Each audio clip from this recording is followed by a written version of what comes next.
What's up, guys? So, one of my remote clients competed over the weekend, and I just wanted to brag on him and talk a little bit about his training and the prep leading into this meet. So, I guess I'm just going to start with his squat. This is 210 kilos. This was a big PR for him, so here it is.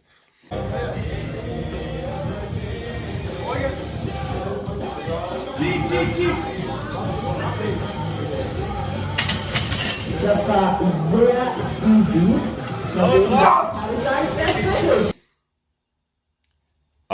Yeah, 210 kilo squat, buried it, room to spare. This was his first meet, so I didn't want him going too off the rails with attempt selection. And I gave him some, if you hit this on your first, if you hit that on your second, here's what you can do on your third. His goal was a 550 kilo total, so I had that in mind too with attempt selection, and basically his opener was 195. That's that was set in stone. Then I gave him options on his second. Like if you miss, here retake this. If you hit it but it's hard, if you hit it and it's easy, etc. Here's what to do on your second. And then if your second goes like this, here's what to do. If you miss it on a technicality, but not on strength, maybe make this jump. If you miss it on strength, retake it. If you hit it and it's just absolutely easy, then jump to this. And he hit it easy. And he got to jump to 210 kilos for his third. Fucking smoked it, of course. And his biggest squat during prep was 201 kilos.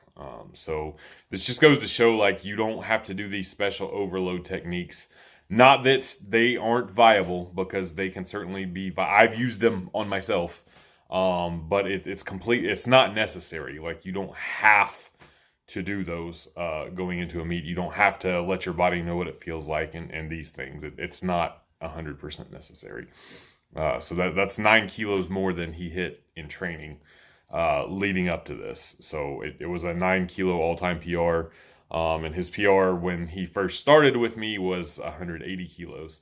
To be fair, his 180 kilos when he first started, and I think we were like 35 or 36 weeks in, so not quite a full year he's been with me, was bare kneed, and we're in modern sleeves now. We did, before we started prep, we hit 190 kilos in old sleeves, and he absolutely demolished it.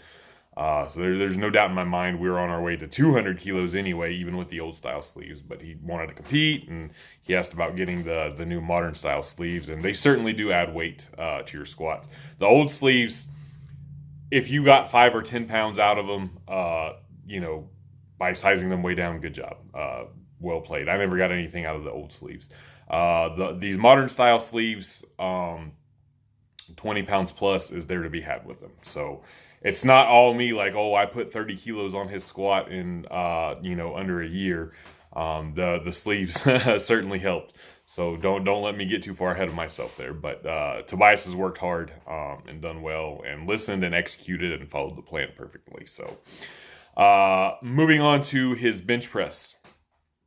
He ended up hitting 117.5 kilos, and I'll just show it real quick.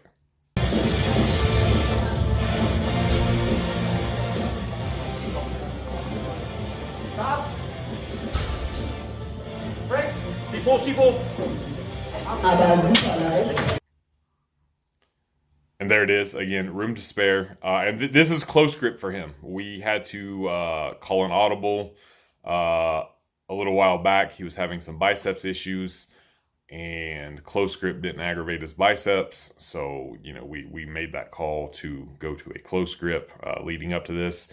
He wasn't as concerned with his bench for the competition either, like as far as hitting a big bench number. So, I took that into account, what needed to be hit for his total goals and things of that nature. So this is a close grip PR for him.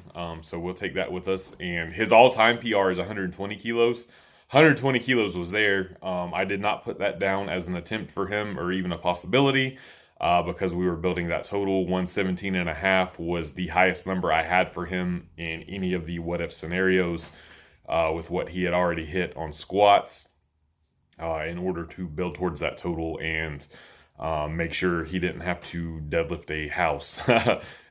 Spoiler alert, he deadlifted a house anyway to hit his total goal. So again, well executed with the plan. My man's 19 years old. Like, it would be so easy for him to say, you know, fuck this and, you know, go rogue and do whatever he wanted to, because clearly he was strong enough for more. But you know, when you're building a total, it's not necessarily taking the absolute max you can take on every lift. You're taking what's there to build up to that total. And sometimes that might mean leaving, especially on squats, might mean leaving, you know, 5-10 kilos in the tank. Because if you take 3 squat attempts and the second one's kind of rough and your third one's an absolute grinder, you know, that can wear on you going through the rest of the meet. So not as much with bench, but bench certainly still can have an effect on what's going to come for deadlift. So props to him for following the game plan, taking what was there based on the attempts that I presented him with under. There's like 5 pages of if this then that, or what if, or if you missed because of technicality, or if you missed because of strength, or, you know, et cetera, if it feels good, if it feels bad, blah, blah, blah, blah, blah. They all felt good because he fucking nailed everything. And, you know, that's a sign that things went well. His heaviest bench in prep was 112.5 kilos. So again, 5 kilos shy of what he ended up hitting in the meet. We didn't have to touch something heavy to make sure it's there, bro. That's going to be a common theme that you're going to hear. So let's move on to deadlifts. His last deadlift ended up being 240 kilos, which his all-time PR going into this was 230 kilos. So 10 kilo, 22 pound all-time PR. Here it is. Easy, good choice.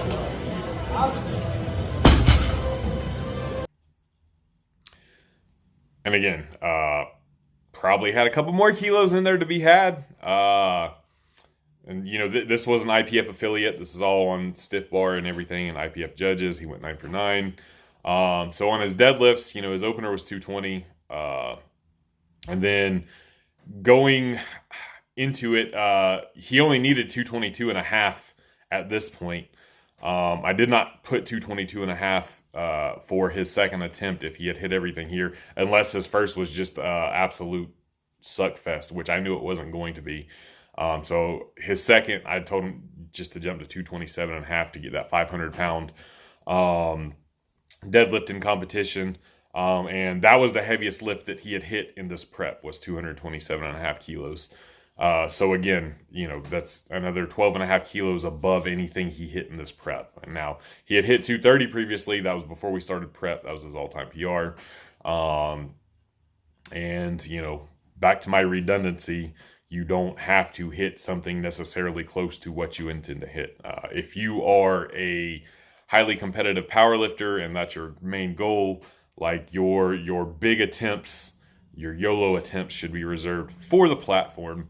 That's not to say that you won't hit single PRs in training. If they come naturally, of course. You shouldn't kill yourself to hit a gym PR. If it comes naturally due to progressions, especially early on, you know, it's going to be there and they're going to happen naturally. And a lot of times you might, you know, hit triples and doubles of your PR from last competition because that's just how you progress going through it. But again, in his prep, you don't have to hit the numbers you're intending to hit on the platform, nor in most cases should you.